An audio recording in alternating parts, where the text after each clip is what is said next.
Well, good morning, everyone. Firstly, I want to say thank you to Andrew, Ian, and Bethany for giving me this chance to speak here at Southside. This church has played a very special role for me the last coming up on a year, and I certainly never imagined the first Sunday that I walked in these doors that I'd be up here in this kind of position, and so I'm very grateful for the opportunity to do this.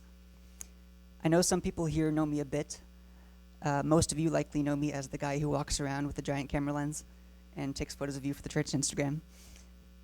Aside from the photos I took of Mike and Ashlyn today, rest assured I'm not taking anyone else's photo, so don't worry about that. What I aim to do with this time that I've been given today is to share a bit of my story and my testimony about how I first came into ministry, and my hope is that it will inspire you, that it'll encourage you, and maybe it'll give you some confidence about God's character and who He is. And so the story starts with me being a kid and what I wanted to do when I grew up and what I most definitely did not want to do. As a kid, I was as shy and awkward as they come.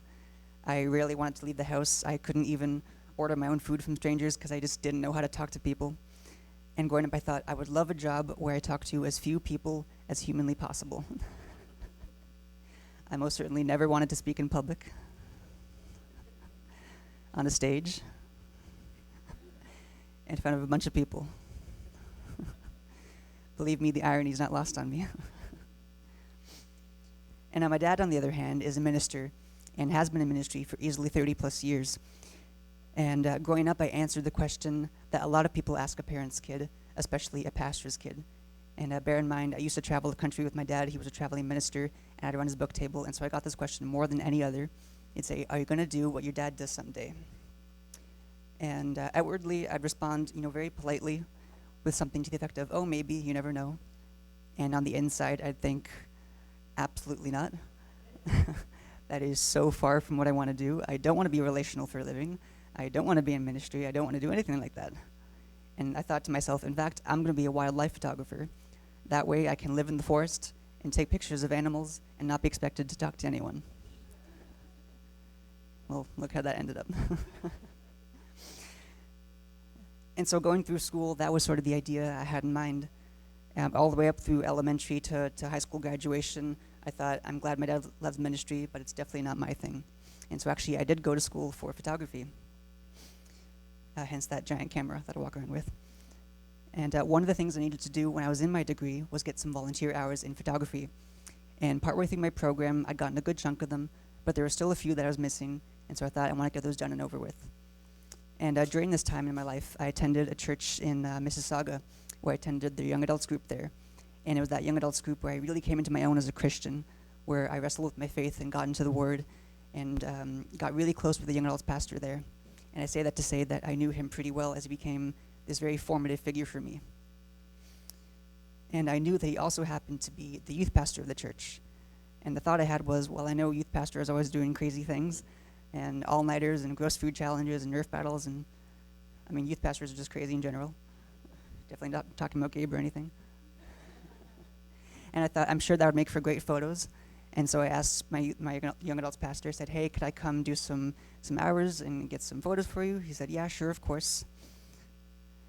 And the nights weren't easy enough. We settled on me coming for 2 Friday nights. And I came, I was just an observer. I didn't really interact with a lot of people. I did my photos, and I thought, I'm good and done, volunteer hours over.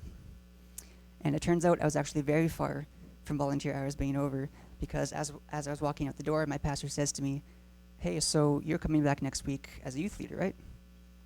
And at the time, being the chronic people pleaser that I was, I said, sure. And I walked out the door and sat in my car and thought, what the heck was that? I don't want to be a youth leader. I don't want to come back next week.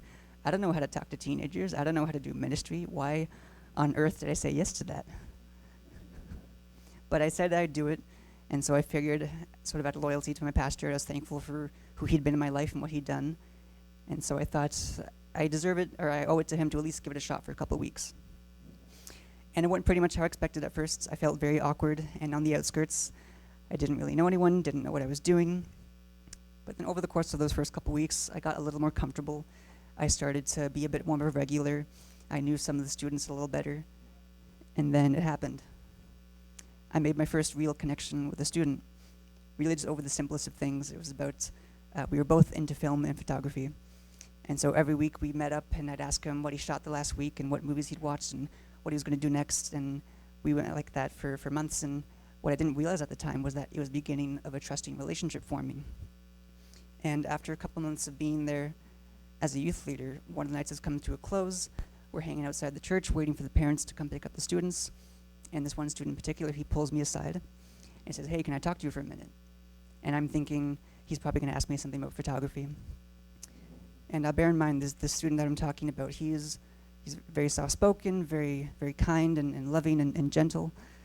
And to look at his life, by all appearances, he was just very well adjusted and came from a very good family. And as we sat on the curb, he just opened up to me in a way that I'd never seen before. And I saw this young guy, who was just racked with pain. It was in a really not great situation. And throughout the course of that conversation, mostly I just listened, I encouraged, and I assured them that I'd be there, and I'd pray with them, and we'd get through it. And that night it really hit me. You know, that youth work and youth ministry, it's not just having fun playing silly games and staying up all night and all those crazy things. Don't get me wrong, that's a big part of it, but those programs and those events, those kind of youth spaces, they create the space where trusting relationship is formed. And that same student, I met him when he was, I think, 15, and I think he's 21, 22 now. I was just at his wedding just a couple months ago, and I've met with him over the years, and I've counseled him through his journey with God, and even we were talking about his marriage life, and it's just been this beautiful relationship.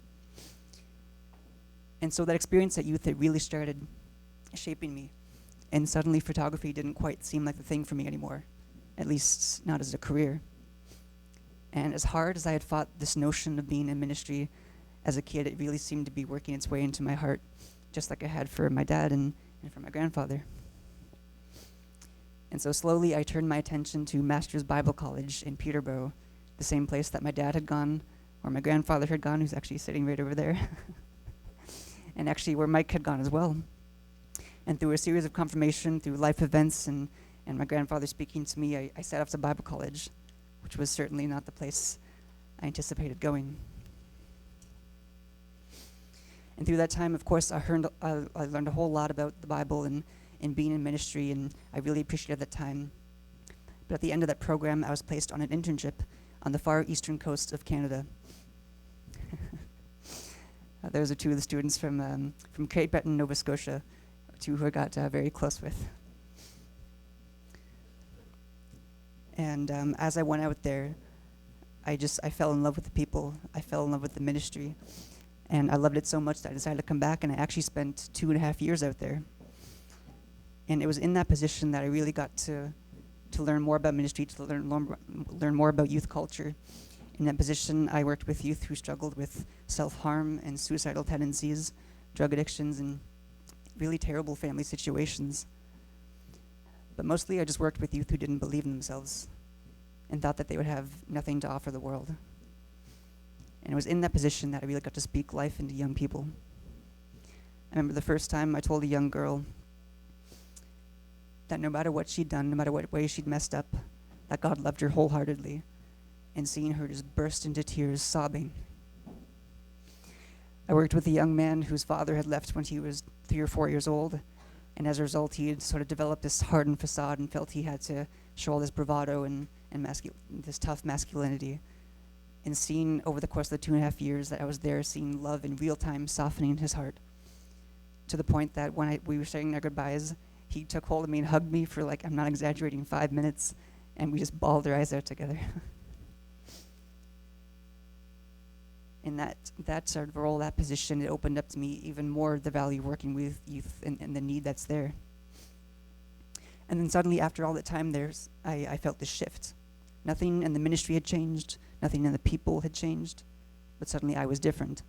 And where I once felt this complete contentment in the ministry, suddenly I felt unfulfilled. And I thought, well, why is this? I mean, there's still incredible value in the ministry. There's still things to be done. There's still relationships to pour into. I feel there's so much left to do here. And I fought that notion for as long as I could until finally I settled with the fact I think God's telling me that it's time to go to the next thing. And so I handed in my notice, and about a month later, I made the long drive back home, which is a good 20 hours. And I came home, and it was incredible to see my friends and family who I hadn't gotten to see in years because I was out there during COVID. And so being able to come home was a very rare blessing. And after a couple of weeks, I'd seen everyone that I wanted to see, and I was back in this position of, well, what now? And that now what period kind of lasted about 2 months. And I wasn't sure where I wanted to go or what I was supposed to do or what God was leading me into. And I tried attending my old church, and nothing against them, but they'd gotten a new pastor, and the congregation had grown to a lot of different people I hadn't known. And so I felt a bit on the outskirts, and I thought I wanted something that was similar to where I was back out east. And so on a whim, April 2nd, Sunday morning of last year, I Googled churches near me. And now I've been in Milton a long time, and I thought, there's no way I'm gonna see a church that I haven't seen before. But Southside Community Church pops up. And I'd never heard this church before, but I like the sound of the name. And so I clicked through to the website, and I read the bios of the staff. And I can't say why in particular, but just something about them felt warm and welcoming and inviting.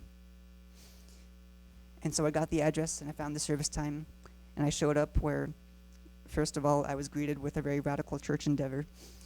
For anyone who has only ever been to Southside and not other churches, walking in and seeing tables instead of rows of chairs, it was a very unique experience compared to the churches I've been in previously, as well as seeing when you guys serve communion that you use real bread and not wafers. I thought, wow, this is a real church.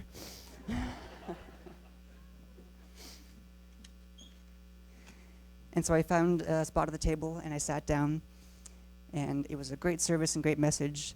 Pastor Ian spoke on Lectio Divina. I'm not sure if anyone of you would remember that. It actually gave me the model for biblical reading that I still follow to this day. And yeah, a great service, and then it came to an end, and as it often does here, when we're dismissed, people kind of explode in the conversation. And then I'm sat there realizing, I don't know a single person here. And I feel, now for the first time in my life, a bit awkward and a bit on the outside. And so I'm thinking to myself, sitting at one of the tables close to over there, as I'm like, I like the service, I like the feel of it, I might come back next week, I'm not sure. And right before I stand, Jen Kay sits down in front of me, and she says, hey, I noticed you're new. What's your name? What's your story? And it wasn't just this superficial conversation that was only a minute. She actually sat and listened to me for 5 or 10 minutes, and I talked about ministry and how I was looking to get back into youth drop-in work. That was the thing I wanted to do, and I said I had no idea what I was going to do that. And she says, hey, I happen to know the youth center director. He's standing like 10 feet from you. And I look over, and for those who haven't seen Mike since his haircut,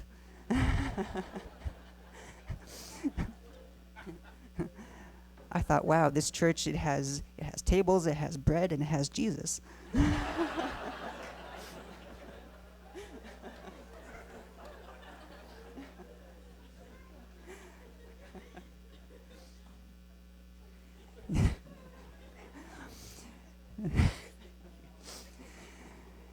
And so me and Jen, we continued our conversation, and I thought about going over to say hi, but I felt a bit intimidated walking over to someone I didn't know at all and just asking about ministry, and so I thought, I'll try the next week. And so sure enough, I did come the next week, and again, it was a great service and a great message. I really appreciated the time, and I thought maybe I should go over to this guy Mike and say hi and introduce myself, but I still felt a bit weird about it, so I thought maybe the week after. And right before I stand again, someone else sits down in front of me, and this time it's Rachel. And same thing, she says, hey, I noticed that you knew her. What's your name? What's your story? And so I go through, and we have the conversation, and same thing, she says, hey, I know this guy Mike. And she's actually, this time, she said, here, come over, I'll introduce you. And so I follow a bit nervously, not knowing what to expect. And me and Mike, we had a 5-10 minute conversation, and we swapped numbers with the intention to grab coffee sometime the next week. And at that point in time, I'd heard very little about YFC. I knew my grandfather had done some volunteer work with them. I knew it was a global organization. I knew that Billy Graham had done it, but that was about the extent of my knowledge. And so really my only objective in meeting with Mike was to ask a little bit about what YFC was and maybe talk about volunteering. And I envisioned that conversation being something about 45 minutes. When we sat down, all told, we were there for about 2 hours. And we talked about life, philosophy, and ministry, and all these different things. And by the end of it, Mike was offering me a job.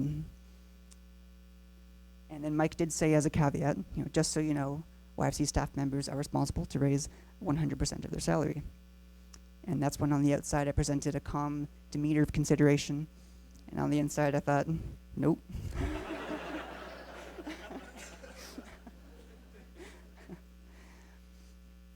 But I'd said no, I wasn't doing something before in life, and well, again, you know how that ended up.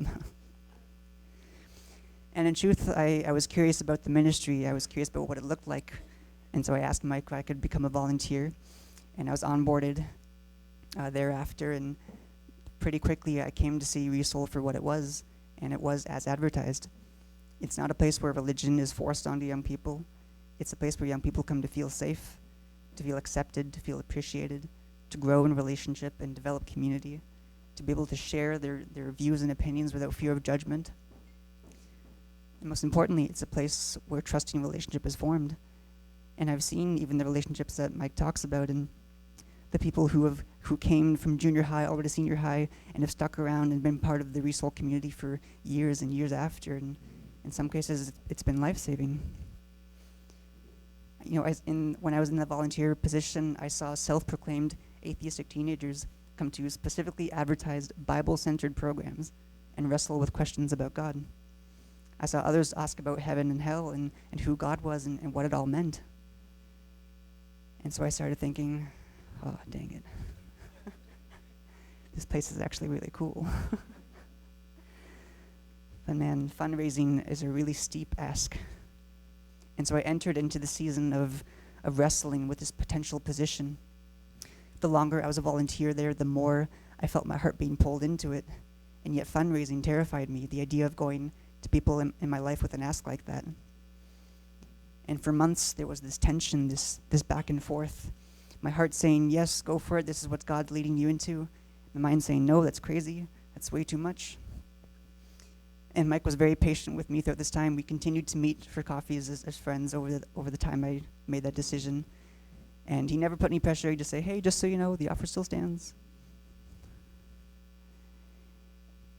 And I got to this point where I was reaching sort of a breaking point. I was frustrated with this tension because I had been wrestling with this choice for months, and I was no closer to a clear answer about what I was going to do next. And the week before I told Mike that I was going to do this and accept this position, I happened to be out on a camping trip out west with my girlfriend and her family. And one of the last nights I was there, most everyone else had gone to bed. It was just me sitting by the campfire, and we were in the middle of nowhere, so I'm looking at this beautiful sea of stars.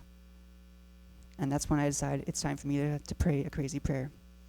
If anyone here is familiar with the story of Gideon and the fleece, I kind of had my own version of that. I said, God, if I'm supposed to do YFC, if I'm supposed to be part of this, I know that I can't do fundraising. Only you can do that. So if I'm supposed to do this, I need you to tell me to do it. And then I got even more specific with God and said, okay, here's my conditions. I said, God, I'm going to close my eyes. I'm going to count to 3. I'm going to look at this spot in the sky. And when I open them, you'll send a shooting star. I was like, there's no way he's going to do that. Couldn't happen. But sure enough, I close my eyes, I count to 3, I open them, and right where my eyes are looking, I see the star. And now I've heard stories like this before, and sometimes I'm skeptical, and I think, did that really happen? Is that just an exaggeration? But sure enough, I saw it, and I know it to be true. And so that, in combination with everything else, the way that my heart was being led there, the way that Mike was just turning out to be the perfect mentor and someone to look up to, I knew it was time to do this. And so I came back to Milton a couple days later. I sat down with Mike, and I told him I was going to do this. And I tell you, this has been nothing short of a move of God. And the more that I've trusted him, the more that I've leaned into him, the more that I've seen him come through and provide in ways that I never thought he would. But please don't misunderstand. It's not as though that since the second I started this fundraising journey, this stepping out in faith, that it's been easy the entire time. Because to my mind, there are two sides to faith when you step out in it. The first is that conscious head knowledge that says, God's given me the signs, he's given me the confirmation, he's given me all the things around me, and he's led me to this moment where God leads, he provides. And then there's the other side, the very human nature that says, or that starts to doubt everything that God's led you into. And say, but are you really supposed to do this? Is God really going to provide for you? Is he really going to make this thing happen? And the first couple weeks of fundraising in particular were especially hard. One of the things I did first was I just sent out requests for contact information just so I could send out newsletters and mailing lists and all those kinds of things. And I sent out to most everyone that I knew. And I got a fair amount of yeses and a couple more direct no's. And then I got a lot of people who just didn't even respond. And that's it can be hard to not take it personally and to feel like, something's wrong with you, or that you're doing the wrong thing, or thinking about all the ways that people think about you, and doubt creeps in really quickly. And even when you see the signs and all the things that God has said that he's going to do, your mind goes to that darker place and says, I'm not sure if he can do it.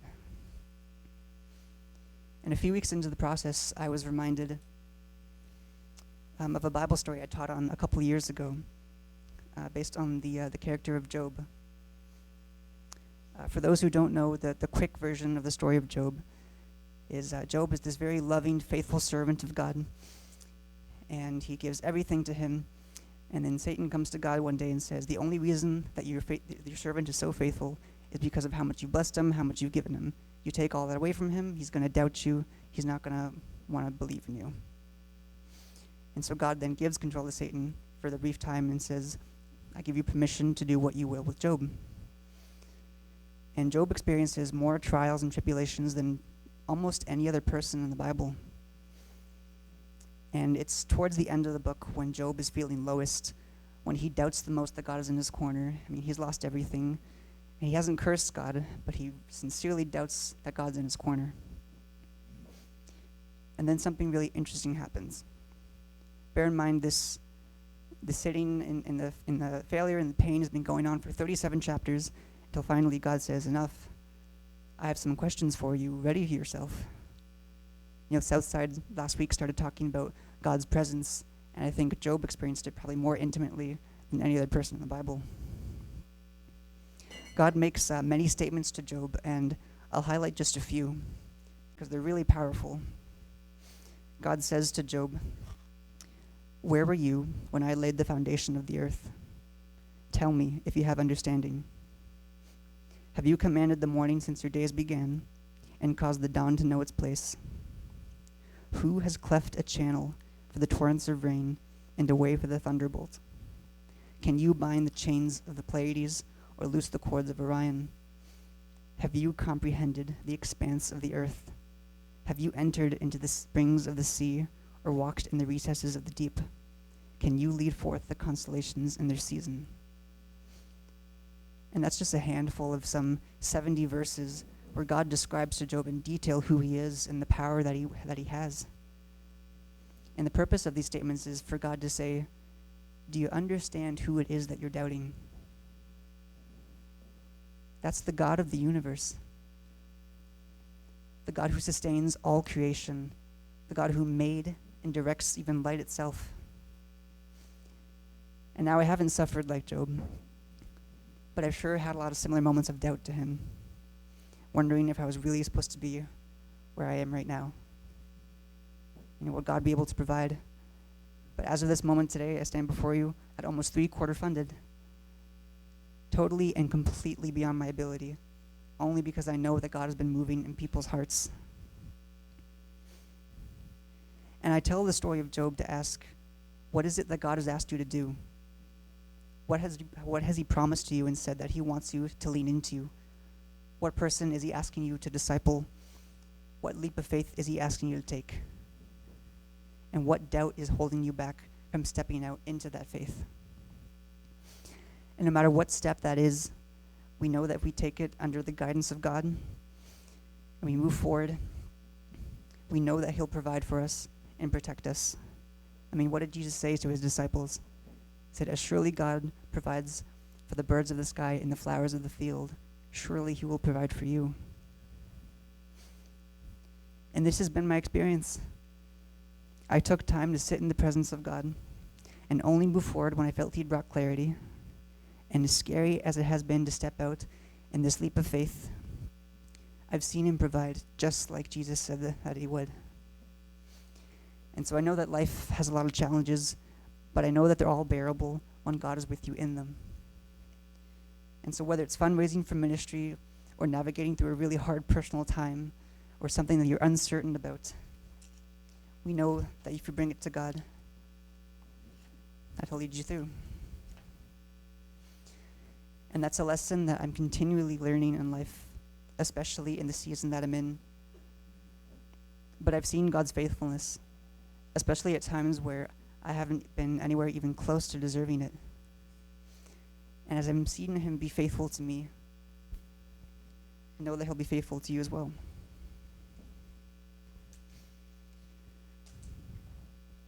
I want to thank Southside again for giving me this chance to come here and to share this message. The worship team can start making their way up. I've always wanted to do that in a pastor role.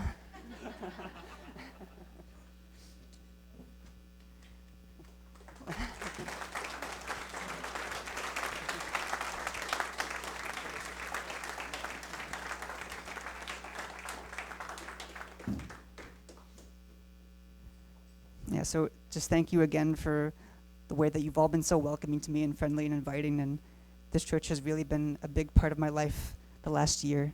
And I'm excited to see the direction of the church and to see what happens next in the youth ministry and future ministries and what the kids are doing upstairs. I'm just really excited for it. So thanks again.